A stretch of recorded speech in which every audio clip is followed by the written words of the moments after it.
I am so excited. And, people say that all the time when they have a guest for anything. But I read Dr. Glover's book, No More Mr. Nice Guy, several years ago. And while I don't think I'm a nice guy, and my wife will say that I'm not that nice, everything I kept reading kept making sense. And I go, I met a guy like this. I know a guy like this. I coach a guy like that. And it kept hitting. And then I started recommending No More Mr. Nice Guy by Dr. Robert Glover to every guy that I work with. I don't know how many guys have read it and recommended it to people because every time I coach a guy and he gets to that point where we're having these type of issues, I go, hey, look, I'm not the expert, but I know who is. And at the time I didn't know him. I said, get this book and our next call will be about that book. And then we do that. So I don't give that advice. My only advice is read Dr. Glover's No More Mr. Nice Guy. Welcome, Dr. Glover. Thanks. I'd say if I had a car payment, you'd be covering it for me. Thanks for I'm gonna spreading that word. I'm gonna And and, try. and in terms of whether or not you're a nice guy, I wrote the book originally for men who are like me. I am a recovering nice guy in that, I was conflict avoidant, seeking external validation, trying to please, using what I call covert contracts, giving to get. And that was my target audience. And I had the chance now about 7 years ago to read the Audible version of it. And it had originally been done by a professional voice. And after several years, I told my agent, I want it. And so they gave us a whole new contract, paid me a bunch of money to go to New York City and record it. And while I was reading it, and kind of like reading it maybe for the first time in several years, because when you write a book, you're in it a lot. And I was in it 5, 6 years, 3 years to get it published. And then so about like 15 years after publication, I'm in New York. I read over it, and I'm reading it in a sound booth. And while reading it, it really struck me that even though it was written with that target audience of men who identify as basically being codependent, giving to get, needing external validation, being attracted to people who seem to be problematic. Oh, I can fix that. I mean, that was me. After reading it for the Audible version, it really struck me. This book's for every guy because the majority of the things in there aren't just how to quit being codependent in a relationship in life, but really how to level up to the best version of yourself, how to live your best life. And so I think your observation that even if you didn't necessarily relate to every piece, oh yeah, I do that, I do that, I do that. I think you must have seen the value. Oh, just men in general will benefit from this. So Absolutely. I've kind of even changed my opinion about my own book that it's actually just a good book for men who want to level up. Period. Yeah. Yeah. It covers a broader spectrum, and hopefully that will get more guys to look at this. And reading comments wherever it's talked about on the internet are mind blowing. How many guys say this book has changed their life? That's impressive. And so I thought it was just the guys I'm referring. Hey guys, go read this book. You got to read it. They're all telling me it changed their life, but now I'm reading it out there to guys on their Yeah. own. And so I thought they were just telling me that to let me hear good news about what I'm Oh, recommending. I hear that. I get lots of emails and men saying, thank you, Robert. This saved my life. This changed my life. This, shifted it completely. I've guys say, Robert, I've read like every self-help book, every self-improvement book out there, but this is the first one that just like nailed me, that just spoke to me, that just Yeah. gave All me right. the plan to move forward. So we've convinced the guys. Go read that book if you haven't. Now let's get into it. Why the word nice? Because I had a nice time. I had a I have a nice house. Those are nice things. Why the word nice? Well, the title of the book is it's kind of you gotta have a title that grabs people, right? Otherwise, they just look right past it. And my intention wasn't so much to write a book that would grab people's attention. In fact, when I started working on myself and started working with other men who identified as nice guys, I had no intention of writing a book. I was a marriage and family therapist. I'd started working on me after my second wife said, "Everybody thinks you're such a nice guy, but you're not." She goes, "They don't, I can't trust you. I can't depend on you. You hurt me. You let me down. You embarrass me." And she said, "I'd rather be with a jerk because at least I know a jerk's going to treat me badly consistently." You treat me good, and then out of the blue, you blow up at me. You're Mm. hurtful. I find out, you didn't tell me the truth about something. And she said, you got to go get help. I remember thinking, well, you're the one so unhappy all the time. Why do I have to go get help? But I landed in some good places that started helping me see how my paradigm of being nice, i.e., being different from my father. My mother, when I was a child, told me I'm raising my sons to be different from their Yeah. father.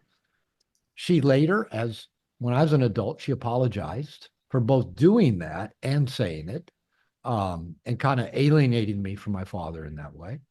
And so I was growing up trying to be different from father. I grew up during the angry feminism of the 60s and 70s. Every man's a rapist, an erection's a sign of aggression. I thought all women hated men because we only wanted one thing. Well, I don't want to be that guy. I'll be different than the jerks, the assholes that women complain about, the men who only want sex. And so all that really left was be nice, treat Mm. people well, be kind, be generous, give to get, give what I would want them to give back. Don't be narcissistic, don't be selfish, don't be abusive, don't whatever. And all that left was okay, try to be nice to people. Now, again, I think we might understand, being nice, kind, caring, those are good qualities in appropriate ways with appropriate motivation. But the title itself, when I first started hearing other men in therapy with me, saying the same things I was saying, especially about relationship. They were saying, I'm a nice guy. I'm one of the nicest guys you'll ever meet. I treat her better than her ex. I'm raising her kids. I give her everything she wants.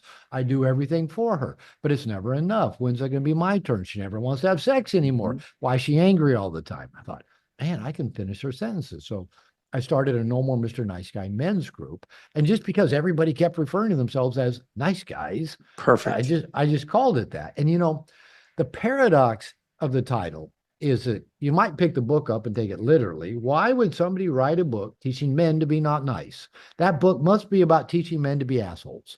Because, and there's already enough not nice guys out there. We don't need a book to teach men that.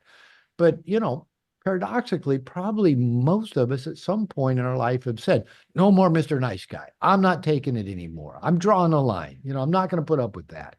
So we've all can kind of relate to that sentiment of no more, drawing the line. And at the same time going, oh, but there's a lot of not nice guys out there. In fact, my agent originally tried to talk me out of the title. And I said, non-negotiable. And I mentioned when I went back to New York to record it, um, they gave me a nice advance check to come back and me record it. So I Mhm. went to my agent's house in New York he wanted to give me the check in person. And he said, that was just brilliant, the choice of title. I didn't tell him, Nat, you tried to talk me out of that 25 years ago. So when I talk about nice guy in the book, I put nice and guy in capital letters to designate a man who, at an early age, internalized a belief, an emotional belief, inaccurately. I'm not okay just as I am. And these men, and it applies to women as well, because I think there are a lot of nice women around long before a lot of us nice guys got trained by nice girl mothers, Yeah. right? Don't be like your dad, don't be like bad men, treat women well, be respectful, all those kind of things. And so the nice guy is trying to do two things because he doesn't believe he's okay just as you are. It's called toxic shame. And it's usually kind of pushed way down below out of consciousness. It was for me for all of my life. He's trying to do two things. One, become what he thinks other people want him to be. So he'll be liked and loved and get his needs met. So he's a total chameleon, Mm. inauthentic, no real true self there. And so it means he's giving away a lot of himself, right? Not showing up as all of himself. That includes his power, his wants, his needs, his emotions. And so that brings me to point two. Nice guys are trying to hide anything that they think might get a negative reaction. That look, a scowl, an argument, a rejection, a flame on social media, whatever. So what nice guys do is they walk around like chameleons trying to become other, what, so like if I was a nice guy talking to you, every time I got a nod from your head, okay, good, good, I did it right. I said a good thing. And then yeah, you smiled, you got a little chuckle. Okay, that was good. But if you kind of give me that look, or I can facial language, oh, he looks like he disagrees with that. I better back off from that a little bit. Let me shift and become what he wants. Yeah, yeah, and hide anything. And again, and what nice guys tend to hide the most is their wants, their needs, their feelings, maybe their opinions, and mostly their sexuality. Because we just live in a culture where we're bombarded with sexual stimuli, but all these kind of still negative messages, maybe from religion, the puritanical stuff, family, mothers, angry women. Oh, I better hide those things because that really might get somebody So upset. for a guy, young guy growing up, 60s, 70s, and that strong feminist revolution, and being told that what he's thinking and wanting is bad, that's got to cause some tremendous turmoil because the genetic evolutionary place that we are as men that want to procreate and want to have Oh intercourse, right? yeah. That's got to cause a windstorm in your head. And I think that was just a part of the puzzle. And I kind of break that apart in No More Mr. Nice Guy, but keep in mind, I finished writing the book well over 25 years ago. And I've continued to work with nice guys since. And so, I talk about how, just changes after World War II in culture, fathers out of the home more Mhm. divorce. Most of a boy's early experiences with women, with mother, with Teachers. caretakers, teachers in the school system. Vietnam War seemed to put a divide between men and their fathers, and then feminism was part of that equation. So I think a lot of factors played into that, of men in my generation, and then like Generation X below me, really, okay, I'll be different from my father. Yeah, he was kind of he didn't share his emotions. He was kind of rigid, or maybe he was abusive, or maybe he drank to deal with his emotions. Maybe they're World War II Vietnam vets that didn't handle the trauma of that well. And then feminism came along, and maybe my mother, even though she probably would not call herself a feminist, in fact, I'm pretty sure she wouldn't. She was a pre-feminist. She taught her boys to be different from their father, be kind, be caring, don't be selfish, and taught her daughters to be independent and not Mm, need a man. And she wasn't coming from a feminist point of view, but she was, I think, dependent on my father in many ways, and put up with a lot of behaviors that were hurtful because she did. yeah. And so I think that's part of it. But now, as I talk to nice guys 25 years later, millennials, Generation Z, my son is 39, so he's a millennial. What I hear from a lot of guys, what I used to hear was, oh, either dad was absent because divorced or worked all the time, unavailable, or dad was addictive, angry, abusive. So a lot of men trying to be different from their fathers. What I hear a lot now, which I think is even contributing to even a greater spread of nice guys and younger men, probably a couple of things. But one is a lot of men tell me their father was a nice guy. These are the Mm, millennials and Generation Z, because, okay, my son's millennial. He had a nice guy father. And what these guys tell me, that the primary lesson they learned from dad was, don't piss off your mother. mm. That was the golden rule, because dad was walking on eggshells trying not to piss off their son's mother Living in as fear. well, living in fear. And so they teach it, don't piss mom off. Just go along to get along. He probably doesn't say happy wife, happy life, but we'll all be happier if your mother's happy. Mm, And so there's that piece to it. And then I think if you also throw in now just the mix of what young boys get in the school system and social media. Boys, parents tell me their 7-year-old sons come home from school and say, "Mom, Dad, what's toxic masculinity? Am I oh bad boy. because I'm a boy?" And that's in social media, and Well, so why is young it men are just okay growing up with it. for the dad to be the butt of the jokes and from Disney to every show that you watch, but the It mom is always a sells. saint, right? It sells, yeah. And when I first started working with nice guys, I heard that a lot, because around that time, every sitcom, all the way from The Simpsons to whatever, was all about the likable but laughable, affable, well-meaning but bumbling dad, and just the smart as a whip either wife or kids even. The Well, you kids were just all smarter described than dad. Darren from Bewitched. Again, you can just take lots of shows, commercials kind of went that direction, and a lot of men, oh yeah, but here's the deal. I've never gotten into the whole victim mentality. I don't want to blame feminism. I don't want to blame sitcoms or commercials or social. I'm not a fan of social media, but that none of those things in and of themselves are the cause or the problem or even the solution. I think there's other solutions that are available to us that aren't just, oh, we got to push back on Hollywood, sitcoms and television, or push back on feminism. I think there's other solutions that are actually much more viable and more productive. But you're right. That whole nice guy, dad is a nice guy, but you know, always in the end, it always turned out, oh, but we sure do love him. Yeah. Not the sharpest tool in the shed, but don't we love him? Yeah. Like a puppy. Yeah, like Yeah. a puppy. Now, Yeah. my dog's really smart though, so he's got it there. So let me talk to you about this. I'm going to use myself as an example here. When my wife, Jessica, and I went to premarital counseling through a Baptist church here in South Florida, we had this pastor who's passed away since. His name was Bob, older guy, fantastic. He Got to be a sat, good guy. Got to be again. Name like Robert. He's got to be a yep, good guy. yep, he was great. He really was great. And he sat us down. It was 1-on-2 every Wednesday. When we went for many weeks, maybe for 2, 3 months, to Cool. decide if we were supposed to be married to each other or not. And he said that 40% that go through this program end up not getting married. And I remember thinking, oh no. Then I thought, well, no, that's great because he's putting us through the grinder and he put us Yeah. through examples and testing. And we knew by the time we got married, we were meant to be. Well, this was a moment that I'll never forget the rest of my life. He looked at me and he said, Joel, without doing any testing, he said, Jessica needs your affection and your love. Can you give her that? I said, yes. And then he looks over at my wife and says, Jessica, Joel needs one thing from you, and it's sex. And my eyes must have popped out of my head. I did not expect a The Baptist pastor pastor. to be saying that. Yeah. Exactly. But boy, was I grateful. I wanted to make a big offering, a big donation to the church at that moment. And that has stuck with my wife. And I've used that always as a reminder. Like if I ever had to mention anything, I said, remember, that's my number one need. The pastor said it.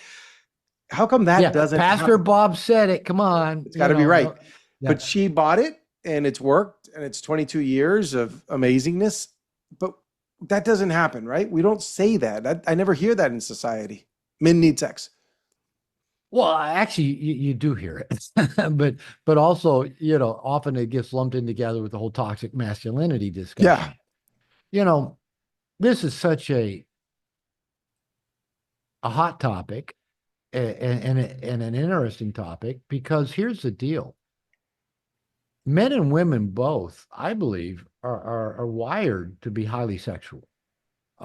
If you look at sociological anthropological studies of our human ancestors, I mean, going back like first 1.5 million years of human existence, kind of the idea of one man, one woman for life probably has only been around for a few thousand years. I Mm-hmm. mean, the oldest religions that we kind of track down are only about 6,000 years, Yep. and the Abrahamic religions are only about 3, 4,000 years old: Judaism, Islam, and Christianity. And that's where the primary message is around sex has evolved. And but anthropological studies show that when we're tribal, probably all men and women of the tribe had sexual access because Mother Nature likes that. Variety. To put it bluntly, Mother Nature likes lots of penises and lots of vaginas. I came across a word recently. It's a real scientific word. It's kind of hypozygology, something or another. I'm gonna have to learn how to say it. But basically, the diversity of any species needs the well-being needs diversity, right? Sure. Needs in terms of lots of different genetic inputs to keep Yep. it from seeing what happens when people marry their first cousins Yeah. too often. Yeah. So men and women, I believe, are both wired to be highly sexual. Now the issue is we tend to be wired in different ways. At least my experience of it, I've worked with a lot of people, and I'm a guy and listen to a lot of women, is that men tend to have, I mean, for lack of a better word, let's call it a sex drive. It's a drive. And I think in general, that manifests in men as just a deep desire for release. You know, there's a buildup. I got to have release. And I don't feel good till I get that release. Now, that release also can get a lot of emotional context to it as well. You know, we want our wife to, or our partner to desire us, physically, to desire that intimacy, that vulnerability. And we feel valued when she Yep. desires that. But for the man, it really is a release. And I often will speak of women as a part of the species being sexual Ferraris. Now that kind of bewilders men because we go, oh, wait a minute. That's not my experience of women, but they are. I'll say more about that in a minute. Men are more sexual mopeds. And I don't mean that to be dismissive of guys. I'm a guy. But you know, for a guy, often just sticking our dick in a hole, any warm hole, and releasing feels like sex. You know, hey, was that good for you, babe? You know, it doesn't matter what the hole was. It could be a tree stump. You know, we're going. You know, oh, Yeah. okay, that's good. I got what I wanted. Hmm. But the sexual Ferrari aspect of the feminine body, I say that the female body is a virtual pleasure palace. Women have more parts on their body that are just meant for pleasure. They're not meant for reproduction, just pleasure, right? Men have maybe two parts on their body. You know, typically their genitals, usually their penis, maybe their prostate if they're experienced with it.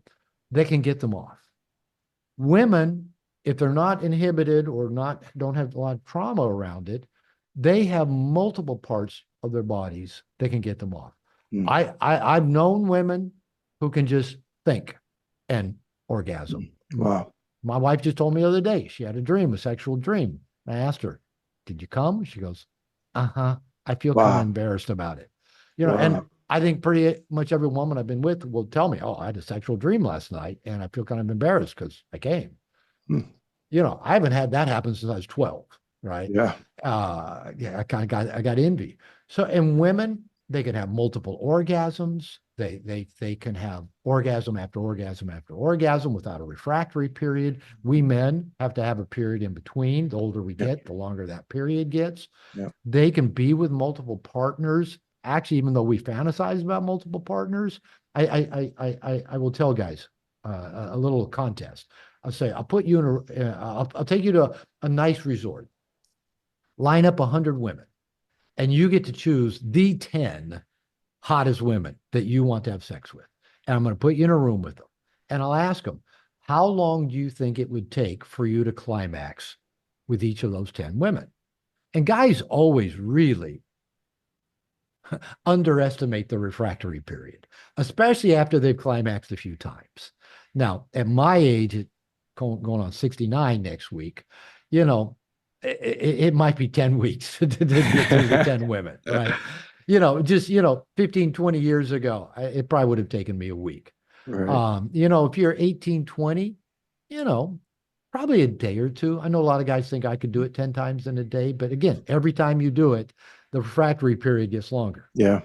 You put a woman in a room with 10 guys of her choice, right? And again, if she's not inhibited, doesn't have trauma, she can climax with 10 guys in an hour. Wow. They're built different than us. Okay. Absolutely. They're just, and, we think, okay, I have this really active fantasy life, and porn really, pretty much driven by men. There is porn that appeals to women. But just in terms of porn, I mean, porn drives the internet. Porn basically, once the internet got invented, it was kind of like, lasers looking for applications. Well, the Mhm. internet main application was porn. Yeah. And the majority of the bandwidth of porn, of internet still to porn. So men have this kind of variety of thing.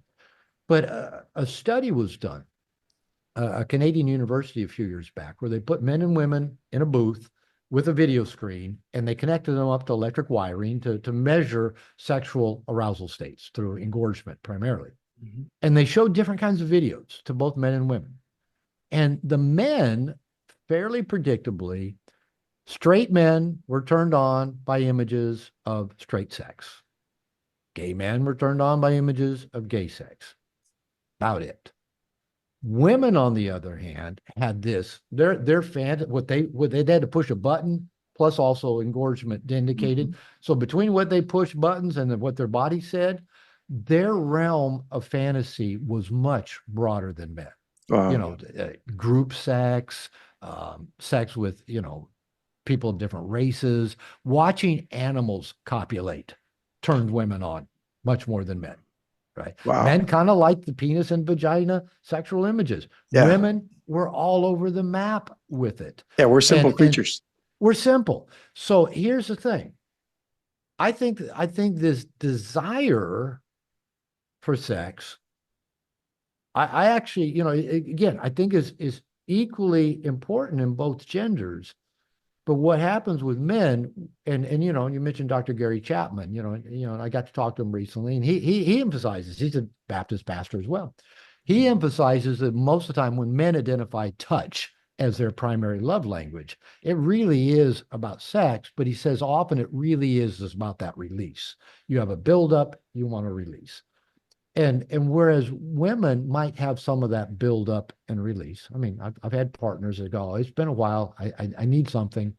And but more than that, it's about an opening and a trusting and a submitting and a being done to. And as David Data would say it, being fucked to God, being just being well, masterfully done. That's the desire of the feminine. And for the feminine, that can go on for hours. It can Mm. go on in depth. The guy kind of once we come, we're night night, babe. Thanks. Yeah. Uh, let's try it again tomorrow. So we're very different in that way. And I think we men often approach this more physically. We get some sense of appreciation and validation layered on top of our woman wants to have sex with us. Women is more of this slow boil that they like to get it boiling and just keep it boiling, and keep it going. So there's just a very different way that women experience it. And if we look at this in terms of just what I'll call masculine, feminine energies, not just male, female, but the masculine in any part, men and women, is the doing part. It penetrates. So, when women go to work, they're in their masculine, they're penetrating. Um, when we're in our feminine, it's about being penetrated. It's opening to love, to connection, to flow, to being in our senses. And we all have masculine, feminine side. For men, most of the part, sex is about being in that penetrative state. A little bit of we're in our feminine that we want to be desired because that feels validating. That's a feminine part of ourselves. Women, what I've found nowadays, have to be in their masculine so much. If they have a job, getting up and getting ready, they're in their masculine, they're doing. Commuting, they're doing. At work, they're doing. Come home, there's things to be done. There's dinner, there's dishes, there's laundry. If there's kids, there's doing. And we might think of mothering, for example, of being very feminine. But really about the only thing about mothering that's feminine might be a mother holding an infant to her breast and looking into their eyes. That's feminine. It's connection, flow of love. Or it might be their young child coming and getting in their lap and giving them a hug with a flower and saying, "Mommy, I love you." That's feminine. Mhm. Everything else is masculine. They got to be fed. They got to be bathed. They got to be looked after. They got to be get to bed on time. They got to have their clothes washed. They got to get to school. They got homework. All doing. So what And happens if a so woman spends all her day doing all those things that you said? that's my point is they come home or even if they're at home doing, looking after the kids, getting the laundry done, getting dinner ready, planning this, taking care of that, whatever. If a feminine creature, usually our wives, our girlfriends, spend a good bit of the day in their masculine. One thing I found is that most women, once they get in their masculine, it's hard for them to get out. They just stay there. All they see is the scrolling checklist of more things that got to be done. I don't know about you, but for example, whenever I've been involved with house cleaning, like Saturday house cleaning day with the woman in my life, oh man, they're in it and they're miserable, but they're checking and they want everybody else to be as miserable as they are. And they're this. And after an hour or two, I go, okay, we've done enough. Let's go for a walk. Let's go to the mall. Let's go to a movie. No, there's still things to do. We got to get this done. We're not quitting. Kind of it's the women. When they get in their masculine, everything's a checklist and they can't quit till everything's checked off. Okay, so let's say you and your partner, and especially if you got kids in the mix, if she works, and let's say you've got that drive and you want to release and you want the release with her and you want the validation of her desiring you and the connection and the closeness. And you come to in and you kind of got that look, or you make a suggestion or two, or you've done the routine things that she knows you're thinking, you did dishes and wiped the counters off. She knows that means you want sex, that kind of thing. And she comes in, and all of a sudden, that's just one more box on her Mm. to-do list that has to be checked off, and it feels like work. It feels like a burden. Now, she may love you to death. She may love sex, but if she's in her masculine, it's just one more thing to do. So how do we Now, help them get out of that masculine and be in that oh feminine? man, you ask all the right questions. Mhm. So I call this leading your partner back into her feminine.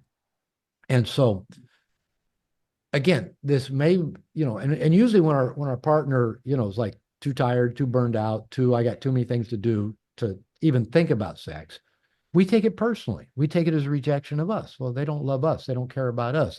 They don't like, what we bring to them sexually, or they don't appreciate all that we do, right? We men kind of personalize that, but often it's just one more thing to do on their to-do list. Yeah. Now, here's the thing. In sex, now, the ironic thing is gay culture, lesbian culture tends to understand this. Straight culture seems to have lost sight of what I'm about to say. To have good sex, there's got to be polarity. There's got to be the positive and minus. There's got to be a doer and a done to, a pitcher and a catcher, a top and a bottom, a dom and a sub. Not necessarily the typical, I'm going to tie you up with ropes, Right. but somebody has to penetrate and somebody has to be penetrated. Now, this can be physical. We men are kind of built more to do the penetrating, and women are built more to be penetrated, which is another reason why women oftentimes can shy away from sex. There's a lot more vulnerability for Sure. women around sex. A lot They're more getting at they're getting stake. things poked into their body, Yeah. right? And And repercussions. They can end up pregnant and there's a lot more. it can be costly. And many women have been poked by clumsy or lazy lovers, right? And kind of like, the guy got off, but she just got poked. Mm. So that piece, that's a whole nother piece to it.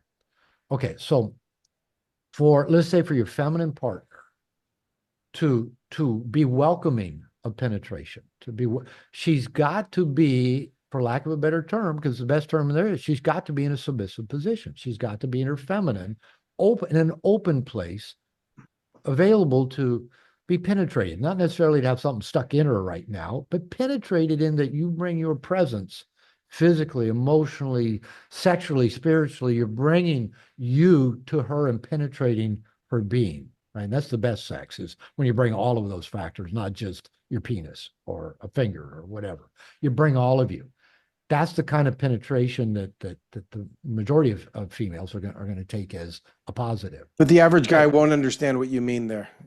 How does a guy do? Well, We that's only a whole nother understand. podcast, man. Yeah. Yeah, that's where I do teach men to learn to be more than sexual mopeds. I mean, I got a whole couple courses Yeah. on that, really. Great. So, but here's the thing. Back to your question. We'll take them one question at a time. How do you get your feminine female partner to that place? Well, if she's in the masculine, she's in the doing. She's in penetration mode, not be penetrated mode. So there are actually really simple little things we men can do to begin a process of our partner opening, moving out of doing into be done to mode. Right. Again, energetically, typically we're one or the other. We're typically, I mean, if we're very conscious, they can overlap and have a really nice flow. In fact, the best sex is typically got a flow that while one of you is top and the other's bottom, then all of a sudden the other throws you down and they get on top and you're the bottom. There's a give and take reciprocity. It's not all just one does and one receives. That Right. would just be kind of like, say you're the doer and she's the pillow princess. She lies there unless you do it till it's done. Right. Yeah. That's not good sex. Good sex has the adventure, the unexpected, the unpredictability, the flow, the yin, the yang, all of that is good sex. And again, that does take a lot of practice and a lot of consciousness and awareness. Yeah. Okay. So how do you prep your partner? Now, the average guy, especially the nice guy, would think, I'll do stuff for her. That will get her in the mood for sex. I'll do the dishes because she complains about too much to do. I'll wipe the counters off. Um, and actually, I found that doing more for your partner. Now, I'm a fan of, yeah, the two of us are a team. What needs to be done? Let's get it done. But just doing more for your partner rarely gets women into a sexual mood.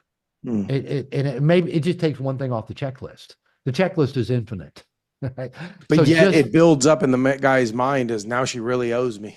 she owes me. Oh yeah, that's a whole covert contract with nice guys. I cleaned the counter. She owed me. I did this. It's time. Or I've waited this long. She owes me that. Kind of like your pastor said. Honey. He needs it. You know. So the giving to get rarely gets a woman into an open place. Opens her. But creating polarity, and if you just think in terms of, polarity, that there's the yin and yang, masculine, feminine, positive and negative, creating a dominant polarity moves your partner into the submissive space. Now, when I mean submissive, I know, kind of that term's used a lot from a religious point of view, and I have a religious background. Um, and I know nowadays that those are really kind of, pretty sensitive terms. But the submissive isn't I submitted because you demanded it of me, or you have control over me, or I owe it to you, or it's my job as you own me as your wife. It should be because she The wants submission to. it is consensual. It comes out of desire, Sure. right? And if you think about it, I'll just be crass. If a woman's going down on you, if your partner's going down on you, you are actually in the feminine pole because you're receiving. She's in the masculine pole because she's doing. So you are submitting Sure. to a BJ. Now, that Yeah. doesn't have a bad connotation, does it? Right. Right. Yeah. So you submitted because it's pleasurable. You're desirous of it. So Yeah. it's same thing for the feminine to open, and I can use that term, open, submit. Yeah. If you can be dominant, now ideally in a loving, conscious way. And if your dominance feels good to her and she accepts, it'll polarize her more into her feminine, open, submissive, welcoming place. And it can be as simple as this. You doing more stuff for her doesn't create polarity. Okay. But what if she comes home for work and she's got that look, and let's say she works, or you come home and you can tell she's tired. What if the first thing you did was to give her an order? Again, people listen to this in context. You give her an order. You say, all right, go put on something comfortable. Go put on a pair of shorts. Go put on your sweats. Go get comfortable. And then come here. And she goes, no, no, no, no, no. Go put on something comfortable. Right. Now that's not being an ass. That's not being mean. And then you say, okay, come here, sit down on the couch. And let's say she does. If she does the things you commanded, right? You brought that dominant energy. If she does them, she's now in a submissive place. She's now polarized into her yin, to the feminine. So let's say, you say, sit down on the couch and you sit down on a footstool, you should put your feet up here. And maybe she just got in from work. Maybe you undo, her shoes that she's been, her feet are so uncomfortable. Maybe you even take your phone out and you set it for 10 minutes on the timer. And you say, babe, you got my undivided attention. Tell me about your day. And for 10 minutes, you're rubbing her feet. Now, this may look like you're serving her. Well, you are. You are. But you've been telling her what to do. And every time you tell her what to do and she does it, she's now in her feminine. She's in the open, submissive place. Yeah. So, Absolute genius. so you're rubbing her feet. You're listening to her. You're even though you're in a feminine kind of energy state, you told her to do it, but you put your phone out there, kind of masculine. You're on the timer. I promise you, she won't fill 10 minutes with complaint because all of a sudden she's going to like being in in how you polarize, and she'll go, "Oh no, I got to get started with dinner." No, you don't. No, you don't. Sit down. I want to hear more about your day. Or no, I made us a little happy hour. Tell you what, I'm gonna open the wine. You go cut the cheese for us. Mhm. Whatever it is. Or And the what I beauty, I think the beauty of this too is now this loses effect if she's had to tell you to do this to her. If you come yeah, in, you're the leader saying, here's how it's going to go right now. That's got yeah. to be even more powerful, right? It does, because I've heard women say, listen, if I have to tell you, it doesn't count. Yeah, If I have to exactly. tell you to get me roses, so the guy gets her roses. No, it doesn't Yeah. count. I told you. Yeah, that's kind of a whole feminine little game they play. Yeah. But even Yeah. things like, for example, when I was single and a woman would come over to my place and, I've got a little spread ready for us. And they always say, what can I do to help? Right. And so I'd say, tell you what, stereos over there, DVDs, remember, or CDs are over there. Remember CDs? Yeah. You pick out the music, and here's the candles, here's the lighter. You light the candles. So I'm telling her what to do. She's participating in her own seduction. She Yeah. knows lighting the candles, putting the music on. She knows she's creating, she's being seduced and she's actually a participant in it. But I told her to do it. If I just said, oh, no worries, I got it handled, or, don't do anything, there's no polarity. That's right. So this is a good reason to not just read the book, but we'll talk about later where they can find your courses and join your group because I think this stuff is fantastic. Now, Dr. Glover, I want to tell you a story of a friend of mine, a good friend of mine for many, many years. We were neighbors 15 years. We grew up together across the street. His name is Mark, and I still stay in touch with Mark. He's a few years older than me, so I looked up to him.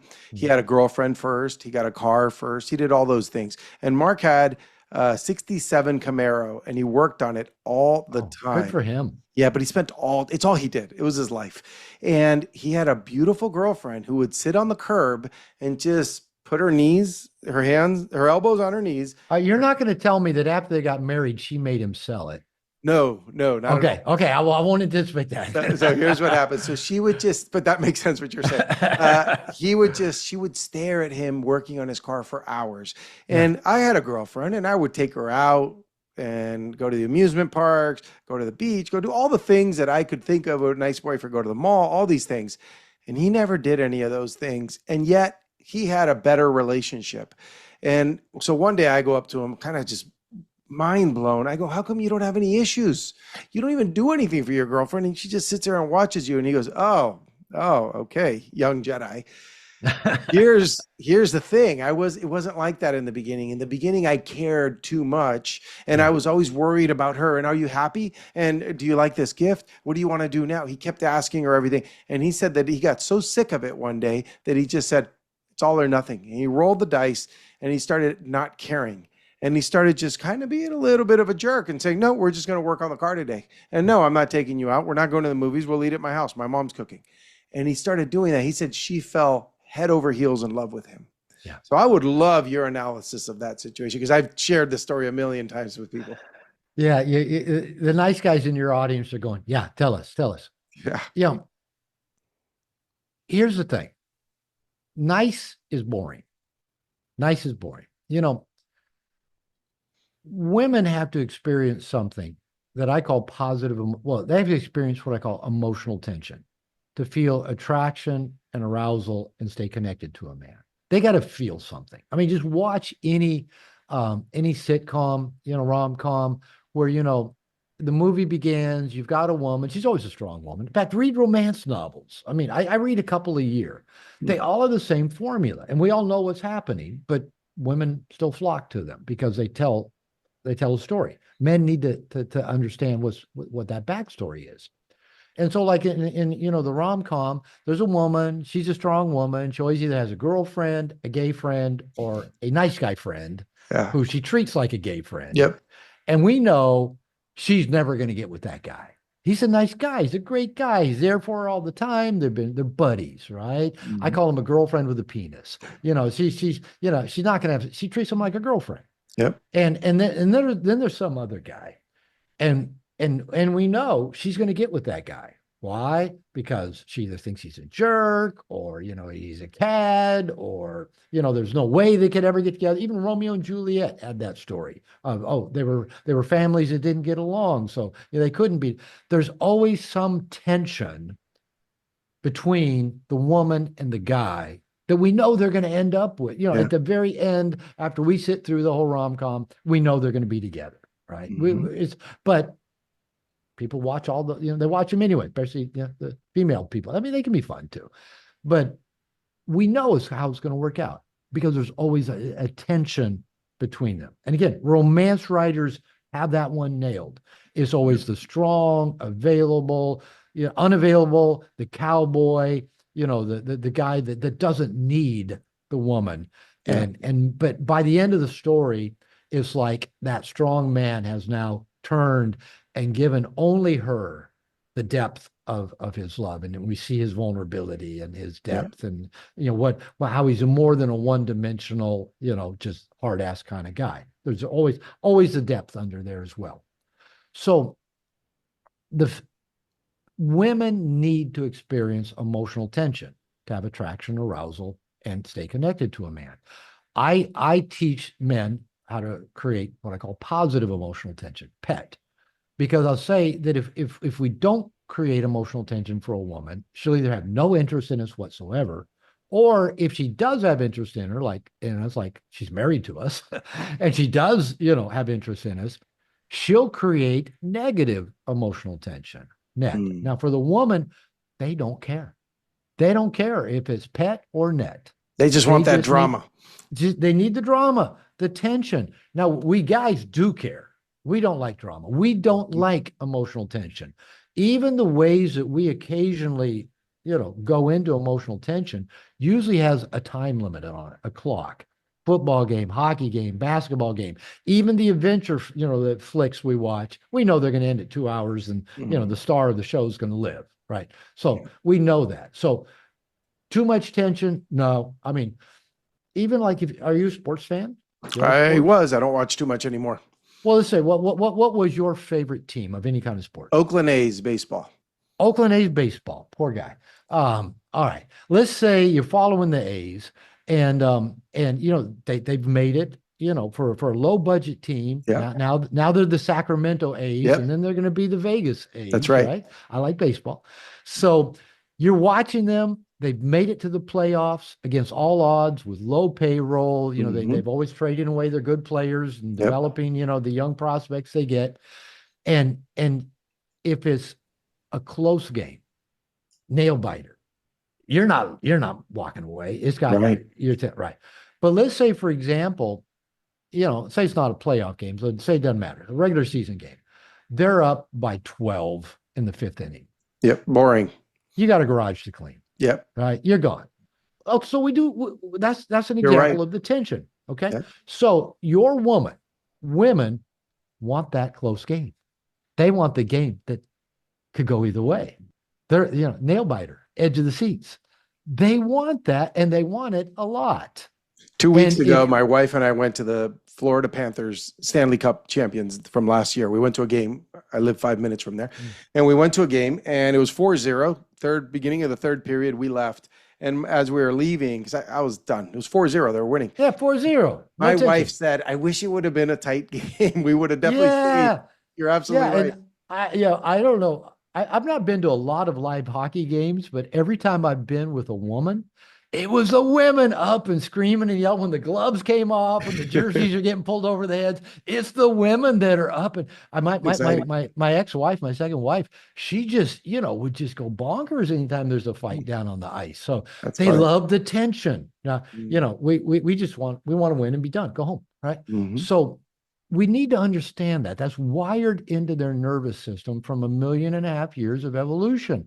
When we were tribal, the men, the able-bodied, we'd go out and hunt, we'd gather, we'd fight, we'd battle, warring, and the women would stay huddled in this little tribe within a tribe with the older people, the babies, the children, and days might go by, weeks might go by while we're out hunting and gathering. Are the men coming back?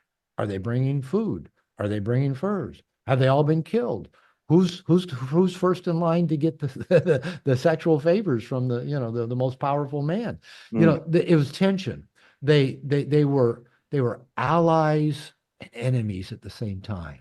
Mm-hmm. They needed each other, but they hated each other. They were dependent on each other, but everyone was competition for scarce slices of the pie. That's All of interesting. that tension always existed. And there's theory that also going back to women's bodies being, just highly focused around pleasure, not just intercourse. Theory is that probably if you watch primates, especially bonobos, Hmm. they probably sat around and touched each other and, just, loved on each other And and that's probably why today it's not, and I'm Latin. I was born in Cuba and I live in Miami. It's very Latin. Women are so huggy and touchy and kissy with each other, right? yeah, and they are. And ironically, I live in a Latin culture as well in Mexico. I joke with my wife. I said Mexican men hug on their buddies more than they hug on their women. That's Maybe funny. that's why the women have to go hug. So the women have always been the tribe in a tribe, and that always involved tension and a certain vulnerability. And the men were the providers and the protectors. They went out and got the food. They protected the tribe. So the women have always looked to men. It's still in our DNA. Even if a woman has her own degree, her own high-paying job, her own car, her own everything, they still want to marry a man who's an equal or above them in terms of status, power, or earning capability. It's wired into us. And I heard something interesting recently. Yes, I agree with that. You see it every day. But even a woman who says, no, don't go for those type of men. You should get, they're promoting you to get a softer man. They're not going for those softer men. It's boring. Yes, it's the equivalent of saying, hey, go that way. There's blueberries over there, women. But the woman really goes and finds them somewhere else. He's misdirecting you to tell you, because this is what I've heard. I don't follow a lot of this, but some of the strongest feminist voices are promoting that. Yet you look at who they're married to, and they're pretty dominant guys. It is interesting that her name's on the tip of my tongue, but the woman who said a woman needs a man like a fish needs a bicycle. Hmm. Oh man, her name will come to me before we wrap up today. She later married a very wealthy man. There Very you wealthy go. man. Gloria Steinem. Gloria Yes, Steinem said that's that. right. Yep. Okay. So there you So go. They're so misdirecting other women. I hadn't heard that theory, but maybe you're right. But here's the bottom line. If you're doing something for somebody, like you're being nice, there's actually psychological studies have shown, and there's even a name for this particular effect, named after a president, not the Coolidge effect. And that's where you got to have sex with different variety of chickens, not the same chicken over Oh, and over yeah. again. But there's an effect that says if you give something to somebody, it doesn't raise your status in their eyes. They don't see you as being more important, more valuable, or more lovable. But if you require something of somebody and they give to you, that raises your status in their Wow. eyes because we have to psychologically um, correlate. Oh, I did something for them. I must value them. Yeah, I have to justify it. I must care. We have to justify. So going back to your buddy, all the while he was doing stuff for his girlfriend, it did not raise his value in her eyes. Now she might have liked the stuff that he gave her, but it didn't make her wet. It Yeah. didn't turn her on. It didn't make him look like that high unattainable status that she, would wait for, that she would pursue, that That's she it. would say yes. And so as we are trying to get people's approval, and that's what nice guys do with women. Oh, I'll listen to you talk about your problems. I'll fix things for you. I'll pick you up after work. I'll pay your car payment. I'll be different than the jerks I hear you complain about. The women know you're of lower status than them. Mm, I don't love the terms alpha and beta, but you've made her the alpha and she's the beta. And why would an alpha go down and pick a beta to be her partner? The alpha wants an equally powerful alpha, right? Alphas don't yeah. get with betas. So for nice guys, we look like the beta to women, and their eyes are over there on that alpha that they can't quite attain. They can't pin him Yeah. down. They can't get him to show up consistently. They can't even get him to behave well, which tends to make them want that more. It's the attainable. Now it makes them want to do things to get his attention and get Yeah. his approval. But So, mainly it creates that ongoing sense of tension for them because he's not a sure thing. Like there's not a sure, again, that close game. So then I'll tell Keeps you you my riveted. trick, and you tell me if this is why it's been working. I have all these theories, but I have no education in the matter. You have you have a doctorate in this. Oh, My I didn't learn this shit in grad school. Oh, okay. Well, you've have so much experience. So my wife tells me that she finds it challenging because I keep in very good shape. You can see my abdomen. I train jujitsu. I have very high testosterone naturally from eating meat every day, running wind sprint, lifting weights, doing all the things that I think make a guy very healthy. I get sun every day. And she says that's a little challenging for her because she knows I'm a guy who's made money in his life. I've retired young. I've done Hmm. all these things. She says, I know that you can get any woman you want. Good, That's a good thing, right? good. And I teach that and preach that because that's really what you want. If if if you're walking around with a belly, if you slouch, if you wear the same clothes day after day after day, if you haven't been to the gym, if you don't have any guy friends, don't have any passions, yeah, I guess boring. What is there to be attractive to her? Now, but if your partner knows you have choices, and she knows you have choices because she sees women looking at you, she sees women, she notices you and thinks you're hot. And one thing I found with women, if a woman thinks you're hot, she thinks all other women are going to see you the same way. And so often with nice guys, and I'm guilty of this, because my woman's Latina, my wife's Latina, she has that Latina jealousy, and for good reason. She's never known a faithful man in her life, starting with dad, and so she just assumes if a woman spreads her legs, why wouldn't I, take advantage of that? Because every man she's ever known has. Right. So I don't want her to feel insecure. So no, no, no, no, no. I'm always trying to almost talk her out of her jealousy and insecurity. But my wife's smart, really smart, smarter. She dropped out of high school at 15 to work because she grew up 8 out of 10 kids in poverty in Guadalajara, Mexico. I had a PhD at 29. I think she's has a higher IQ than I do, and she's a lot more street smart than me. Mhm. She even tells me, she says, I know I get jealous. I know I'm insecure. Yeah, I know I'm loca. I know I'm Mhm. crazy. She says, but as much as I kind of want to kill you every time I think I see some woman looking at you, she goes, it also kind of turns me on. That's right. Yeah. Me That's hace right. caliente. She gets caliente. And I'm Fantastic. thinking, well, who am I then to pour water on that? If my wife gets hot, seeing other women flirt with me, even if it pisses her off, even if it makes her, want to cut my dick off, if it makes her hot and horny and aroused, why would I change that? And Right. again, you introduced me to Dr. Gary Chapman of Five Love Languages. He talks about in his book, he says, every woman wants to be, you're at a gathering and she sees her man across the room and she thinks, that's my man, Hmm. in a positive way. That's my man. Now, she, what woman wants to be with a guy that no other woman would ever notice? Yeah, never. What does that say about her and Yeah. her choices? She Yeah, chose of the course bottom of the barrel. of course she wants to be with a man that she's got to fight other women off with a stick. Yeah. So And it gives her good reason to show up and be the best wife that she can be.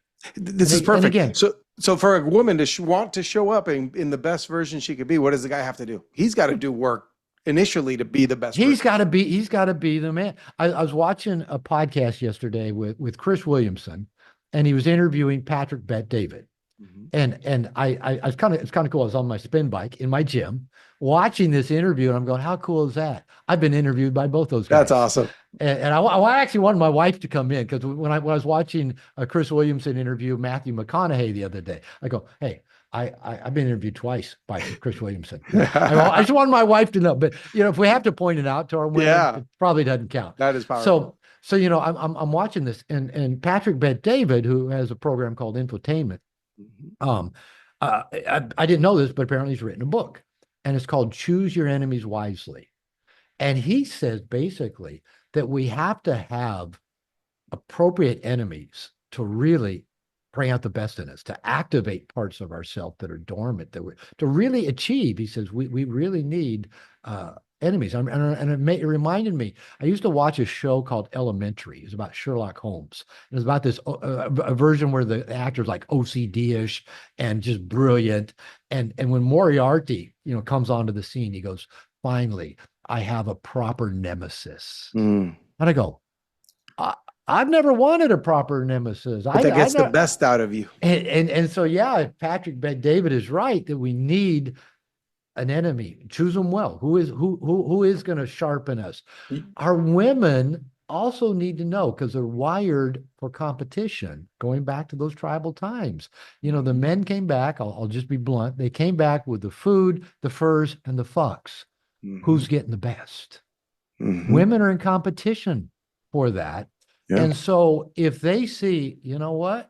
I don't think my man's going to cheat on me, but I do have competition. There's other women out there that he might be checking out because they're checking him out. Yeah, I better pick Um, up my game. Pick up my game. And there's a term in red pill community, and I don't necessarily love this, but it's called dread game. And where they teach intentionally keep your woman feeling insecure, keep her Mm. off balance. Mm. Now, I don't like weaponizing Yeah. this stuff against somebody we love. Yeah. So not weaponizing emotional tension. I treat emotional tension as a gift that we give our partner. So if you take good care of you, uh, penetrate the world, and that creates an emotional tension that keeps your woman turned on and wanting this amazing man, that's a gift Yeah. that you give her and you Works for give the both of world. us. Works for both of you. And I've been saying for a while, and I think Chris Williamson even took this and really almost made it go viral. But I say that the feminine meaning women, dogs, cats, babies, money, opportunity, adventure, all feminine. Everything that's not nailed down is feminine is highly attracted to a man who's comfortable in his own skin. Right? This guy that gets to the gym, got good posture. He likes himself. His clothes look good. I like me. I don't need Mhm. anybody's approval. Comfortable in his own skin, knows where he's going. He's got purpose. He's on track and looks like he's having a good time getting there. Not just buried in his work, but he's living a good life, right? The feminine is highly attracted to that. Like I said, Chris Williamson, he even cut a video with Alex Hermosi where he told Alex that. And Alex goes, nailed it. Right. Yeah. And I tell that to dating coaches, women dating coaches. I'll say, feminine is highly attracted to a man who's comfortable in his own skin, knows where he's going, looks like he's having a good time getting there. The women dating coaches all go, ah, just that sigh, that feminine, You're right. yes, yes. Their body language, their voice says it all. Yeah. So you're doing your wife a favor. You're doing a woman a favor. You're doing the women of the world a favor when you are that kind of man that shows up in that way, comfortable in your own skin, penetrating the world, and got a smile on your face because you're having an Perfect. amazing And that time is doing it. attainable. You just have to do the work. Okay. So now I want to ask you about I have and you know about it, 31-day program, 31 days to become a better man. It's a book, it's a series. And the guys go through, and every day there's a challenge. They On get a day, hat, right? I see but that bat behind you. They get a hat, yes. right? All Yeah. right, cool. Where is it? Back there, that book. So there's a day 19, and it's sexual desires. And that day has caused almost divorces for the guys who've gone through my program because that Okay. day you have to sit with your wife, girlfriend, whoever it is, and tell them what your sexual desires are. And the reason I designed that day is simply because I heard too many guys saying, this is what I want from my wife. And my next question is, have you told her this? And it's always, no, Yeah. I can't. I can't. So that day has been filled with a lot of tension, maybe not the right kind of, I don't know. Ultimately, it has led people down to a better path because there might be an initial blowout, but what do you think about that? Sitting your wife down calmly Yeah. and planning it, and no emotion, and don't bring up baggage, and don't fight. Hey, this is what I would like, and here's where we are. How do we get to that? What do you think? I'm a big fan of asking for what you want. You really increase the likelihood of getting it if you ask. Let me tell you two quick stories. One, after my second marriage, I got to learn how to date in my 40s and 50s, and after 25 years of marriage, I was single for about 12 years. I mean, not so I'd have relationships, but I lived alone. Mm-hmm. And I remember I'd started dating a woman, and again, I'm still in my nice guy recovery. And often we nice guys, like I said, we kind of hide our feelings, our wants, our desires. We don't want to upset anybody, don't want to rock the boat. But I've been going out with this woman for maybe just a few weeks, and I remember we were making out, and and she stuck her tongue in my ear. Now, I've never, it doesn't turn me on. It's just never been a turn on. Well, you said the guys don't have that many points. Women might have them. Yeah, for her, it might have been do that to me, Yeah. right? And then she then stuck her tongue down my throat, right? I've been sticking it in my ear. I'm going, do you know where that tongue's been? And and so here I am. I'm probably at that time late 40s, right? Late 40s. I don't know, 48, 49, pushing 50. And it dawned on me for the first time in my life, I can tell a woman what I like and what I don't. And I don't have to worry about hurting her feelings. So a little bit later, she and I were kind of snuggled up. And I said, I just asked her, I kind of approached it a little bit roundaboutly, but I just asked her, I said, tell me one or two of your favorite things for a man to do that feels good, that turns you on. And she did. She told me a couple of things. Okay, I know her better now, right? That's like she's handing me the keys, right? Yeah. I said, okay, a couple things that you just don't like. Things men have done, they thought they were turning you on, and just it's not a turn on. And she told me, so okay, good. I know not to go there. But funny, sometimes if they're in the right mood, they want that, so you Yeah. just never know. And then so, the conversation unfolded where she asked me the same. And I said, okay, I really like this and I like that. She goes, good information. Glad you told me. She said, all right, how about what you don't like? And I said, well, two really. One is my nipples are highly sensitive. And I said, I don't like them like pinched or, Right. gnawed on. And I go, Right. some women do. Some women just the harder, the better. Right. Mhm. I go, so I'm really sensitive that way. I'm kind of just, she goes, good to know. Anything else? I go, yeah, the one of the things I just don't love a wet tongue in my ear. And she goes, oh, you mean like I did earlier? And I go, yeah. She goes, thanks for telling me. Perfect. She just, yeah, thank you for telling me. I don't want to turn you off. So Yeah. having that little brief conversation that went really super well, I'm just sitting there marveling, going, how come no one told me that, Mm. 25 years ago, 30 years Yeah. ago? Have a conversation about Yeah. what you love. Now, the Yeah. second story, again, I mentioned, Dr. Chapman again, because I'm very grateful you introduced me to him. And he came Mhm. on a show that I did, and we did an interview. I got to Excellent. do an interview with him, and he was fantastic. But so I reread Five Love Languages. I'd read it a while back. And as a marriage therapist, I it doesn't tell the whole story of relationships of how they'll make it or survive. Right. But what I do know, if a couple, whether unconsciously or consciously, gets together, two people who speak the same love language, that relationship goes so much easier Yeah. than couples where they don't and So don't know natural. that they don't. Yeah. So anyway, I think the night before I was going to interview Dr. Chapman, I realized I saw my wife's library because she's Mexican. I bought her a copy of Five Mm. Love Languages in Spanish. And so I said, you read that book, right? She goes, yeah. And I said, well, I'm interviewing him tomorrow. Kind of make another impression on my wife. I'm Yeah, of interviewing course. that guy. Yeah. She didn't give a shit. Um, she's already impressed enough. I can't pile on. Good. So and I said, I've been thinking, what are your love languages? I said, you know what? Let's guess what each other's are. And I would have said for her, it was, fuck me and fuck me well. That's her love language. Is she loves to be sexually desired. Mhm. Guys say, oh, poor Robert. His wife wants Yeah. so much sex. But I've had it the reversed in the Mhm. past. So that's her deepest love language. But I actually came to the conclusion in talking with her that maybe it's quality time. Mm. And just good sex for my wife is quality time That's spent. how she gets it, the quality time. Because if I go away for a week or two, and if I don't like call her, because I hate talking on the phone, I hate, and she'll get hurt and maybe accuse me of X, Y, or Z, Yep. and I'll get home and she's in a bad mood, and I gotta get her back in a good mood. And she goes, if you just would call me, and I said, you don't love me. If you loved me, you would call me. And I go, do I love my mother? She goes, yeah. Do I love my son? Yeah. Do I love my granddaughter? Yeah. Do I ever call them? No. Well, okay, that logic really didn't move Yeah. the needle at all. So I started calling her. Uh, Okay. So I think it's quality time. She yeah. wants that depth of Your connection. attention. And I asked her, well, what do you think mine is? And she said, touch. And I said, actually, I said that might be number three for me. I said, I Wow. like it. I like touch. I said, I like it a lot. And I like that spontaneous, affection of touch. But I said, if I'd asked Dr. Chapman, um, I said, is this a sixth love language? For me, is just fucking be happy. That's all I ask of you. Just be happy. That's my love language. If you're happy, I feel love.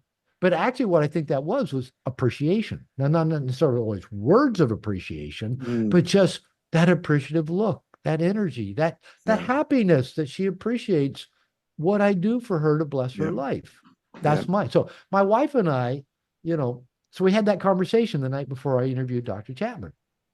I noticed over the next week or two, just out of the blue, she would express little things of appreciation to me in Absolutely. ways that maybe she did before, but I just didn't notice. But I could tell she was consciously expressing appreciation for me. And I Yeah, thought because you had a that little conversation. conversation, the That's it. conversation led to it. So, Yep. two stories, have the conversation.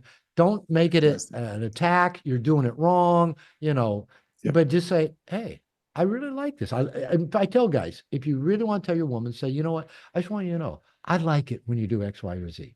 Yep. You don't have to say do more. You don't have Right. to say quit doing X. They get it. They're not stupid. Yeah. That's a Oh, perfect. and when they do it and they're doing it, go, oh, baby, you don't know how much I love it when you do Yep. that. That's Whatever that exactly. is, Yeah. just let them know. Positive reinforcement. Exactly. So let me ask you now. I'm going to tell you a story real quick about a guy who's in my men's group and who goes over the top on giving too much to his wife, I think. And he's the type of guy who brings in the money. She works also, but he does all these things that I don't do as a husband. I'm a more traditional guy, but he's always helping around the house and washing dishes and loading the machine and cleaning the counters and everything. And so sometimes he misses a spoon in the sink, and that's what she talks about. Not that he did the whole machine, put everything away. She says, but you left a spoon in here, and says it to him kind of mean in a mean way. Well, the other day was her birthday, his wife's birthday, and he got up not at 5 a.m. like he normally does. He got up at 4 and he decorated the house. I found that funny. I've never bought a balloon, I don't think, unless my wife asked me to go get a balloon. But he decorated the house and went over the top and did all this. And when she got up, he surprised her and made her breakfast, all of these things. And all she said was, well, you didn't get me that gift certificate for the massage that I told you I wanted. And he said, no, honey, I'm sorry. I'm going to get that for you later. And it turned into a fight and she left to work. And that's how his morning started.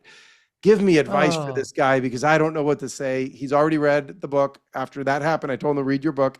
What else could you say to I, this guy? I got, well, maybe two pieces of advice.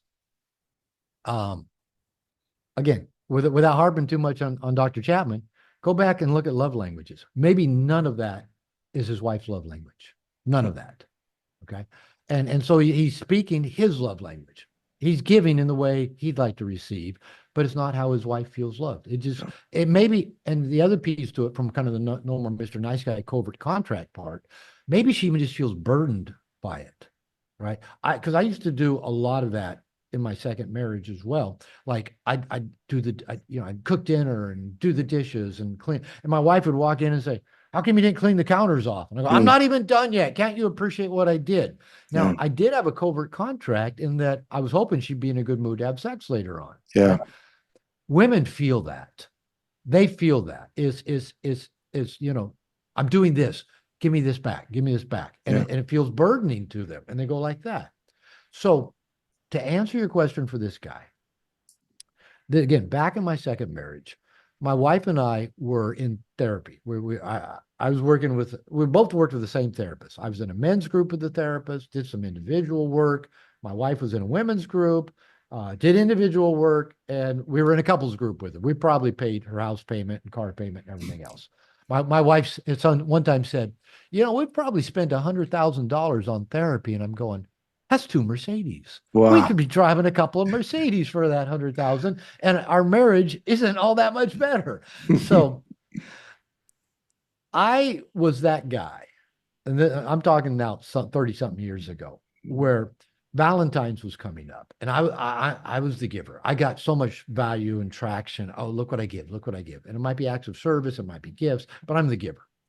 And my wife had one time mentioned something about wanting a teddy bear to kind of hold when she was kind of having her trauma moments. And I thought, I'm going to get her a teddy bear. I'm going to get her the best teddy bear, the most perfect teddy bear.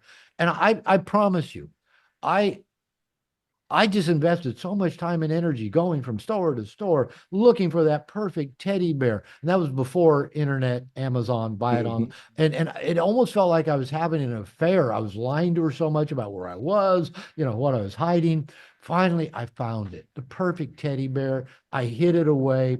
We had a couples group session on Valentine's Day, double mean I got her a teddy, so I gave her that teddy bear for Valentine's before we went to couples group.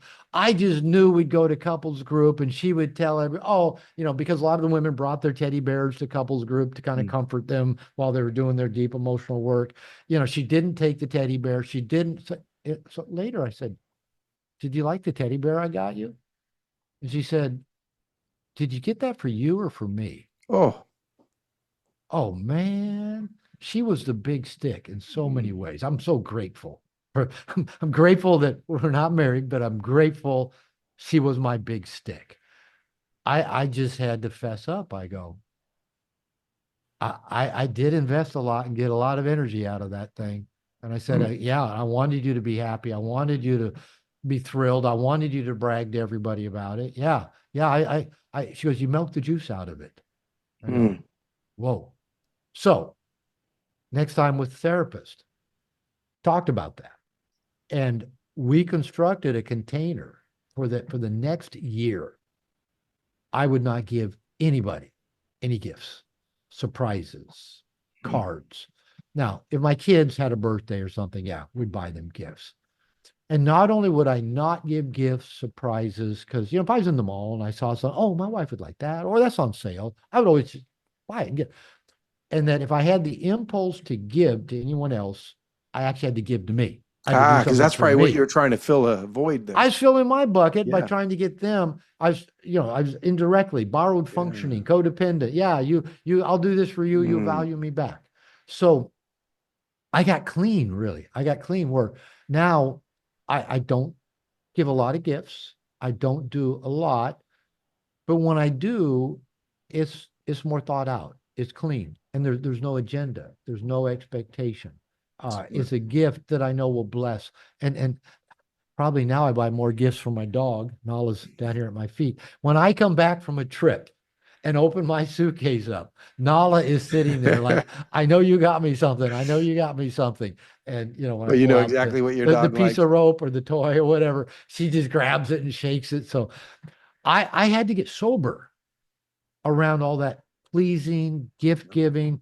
Your guy got to get sober. And I actually, would recommend. Now, it helps if his partner is in on this. She doesn't have to agree to it, but she at least need to know that he's going to get sober in his giving to Mm. get his covert contracts. And that means, you know, doing the dishes may be his responsibility, or it may be the thing that he does it because it needs done. But he's got to pay attention and get honest with himself. Am I doing this so she'll notice? Am I doing this so she'll give me the attaboy approval? Because that just makes us like a little boy seeking mommy's Yeah. approval. Mommy, am I good? Mommy, do you like my pee pee? Mommy, am I, Yeah. did I do, and what woman wants to be with her It's a little turnoff. boy trying to get her approval? It's a turn off. And instead of saying to the man, that turns me off, what they usually do is they just reject the offer or find fault in it, Yeah. not because they hate their man, but that thing that's out there is like a big hose that the man's trying to hook up to them to suck the living daylights out of them. They're pushing the hose away, is Yep. what they're doing. That makes Not perfect their sense. not their partner's love or desire to love them. Yeah. I could talk to you all day because I have so many stories, questions, cases, but I want to talk to you just about one more before we wrap up. It's someone I coached a while back, same situation. I had him read your book, No More Mr. Nice Guy. And his eyes opened up and he said, wow, as I read this book, it's me. I've messed up. And here's the problem. I've since, I always say now, read the book. implement slowly. And the reason is he went all out and said, here's how it's going to work. Because No he more Mr. Nice Guy. yeah, Yeah. exactly. He thought that's what it meant. And then he said, dude, this whole thing backfired. I don't know. I go, what'd you do? And then he explained it. And I go, well, you jammed it down her throat that here's what I'm going to do now, blah, blah, blah. What's the good way to implement this? I think you say in the book, I read it for the second time just last month. I think you say to involve your wife in or partner in the process, right? Let her know you're Sure. reading it, let her Sure. read it, whether they can convince their wife or not to read it. Let's say they can't and they want to do this secretly. How do they implement this? Okay. Yeah, there's not a right way, like should your wife or your woman be involved or not? Believe it or not, a lot of guys tell me that their wife or girlfriend gave them the book. Right. Wow. And I've had some guys just told me last week, his wife, he's reading the book, his wife got a copy, and she was reading it at a faster pace than him. So he had to keep up with her. Women seem to like the book. I've gotten almost no blowback from women, Wow. at all. Women like the kind of guy that I'm describing. I'll tell women if I'm on an airplane and women say, what do you do? And I say, I teach men. But what do you teach them? I tell them what I teach them. They go, can you put up like a website and put the guys who've done your programs, or can I come stand out in your parking lot and meet these Yeah. guys when they come out of your meetings? Women like what I'm teaching men. So here's what I tell men early in the book, and I've been repeating this now for like 25 years, every time I get a chance to talk. I tell guys, don't try to do this alone. Men, we tend to be the lone wolf. I'll figure it out. Just give me more information. I'll do it by myself. You and I both know that doesn't work. Yeah. We men need to be part of a tribe. We Yep. need support. We need accountability. We need brothers at our side that are dealing with the same issues we're dealing with. We need to know we're not alone. But again, men just give me the video to watch. Let me listen to it on an ebook. I'll go do it. Yeah. We need men. We need safe people. That's where I start. So it could be a coach, therapist, 12-step group, men's program. Go and start revealing yourself. Go be vulnerable. That's the hardest thing for nice guys because of our toxic shame. Find that place to be vulnerable. I do, a workshop every other month or so here, here in my office. 8 guys. Friday night is just, why are they there? What do they want to get out of this?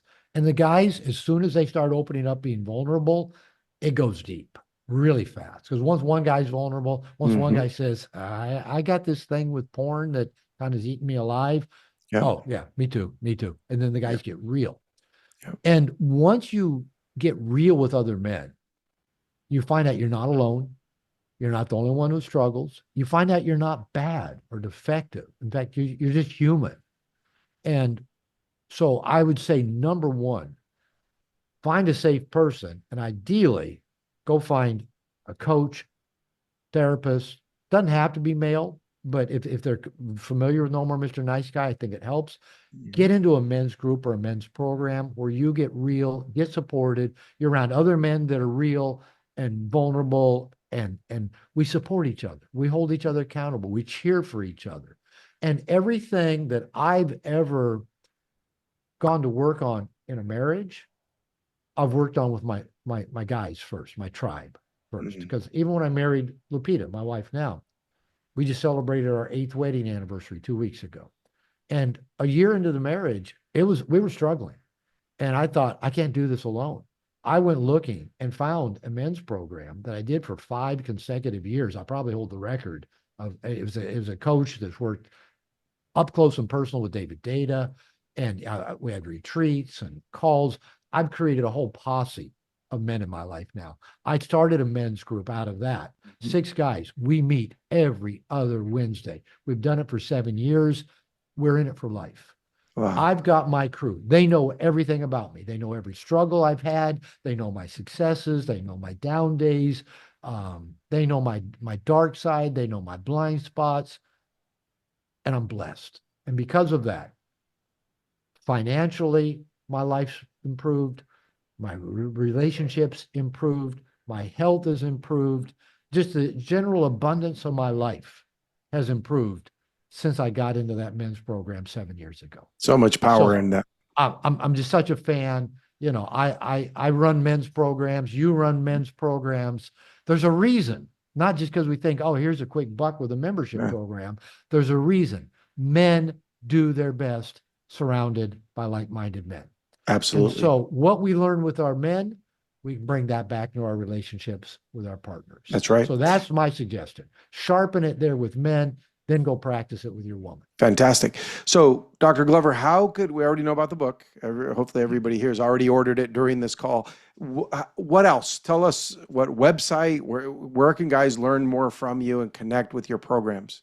Okay, two programs. One, Integration Nation at integrationnation.net, it's a worldwide men's program, really focusing on recovery from nice guy syndrome, helping men level up to the best version of themselves. We have a timeline. We got over 55 calls a month. The guys can jump on. I'm on one every Thursday. Either I teach a lesson, I do an interview, have some AMA, ask me anything, breakout rooms. So just a vibrant, over 500 men now. So integrationnation.net, my website, drglover.com, DR. drglover.com, has my workshops like I was talking about, the meet here in my home, and my wife makes ceviche for us usually. She's a great cook. So the workshops, my online courses, my private consultation programs that I run, podcasts, all of that's on drglover.com. Perfect. So drglover.com and integrationnation.net. Net. Dr. Glover, thank you for impacting so many of the guys in my life and helping them get better. I'm never going to be that coach on what you do, so I'm glad to tell everyone about you, and Thank it's you, Joe. working so far. Thanks a lot for Thank being you. here with me. Thank you for this invitation. Thank you for spreading the word. Thank you for the connections you've created for me. I just found out, apparently you and I know some people that, didn't even know we knew each other. Yeah, So, and there's many more. So if I can make any other connections, just reach out. thank you. I appreciate it. Thank you.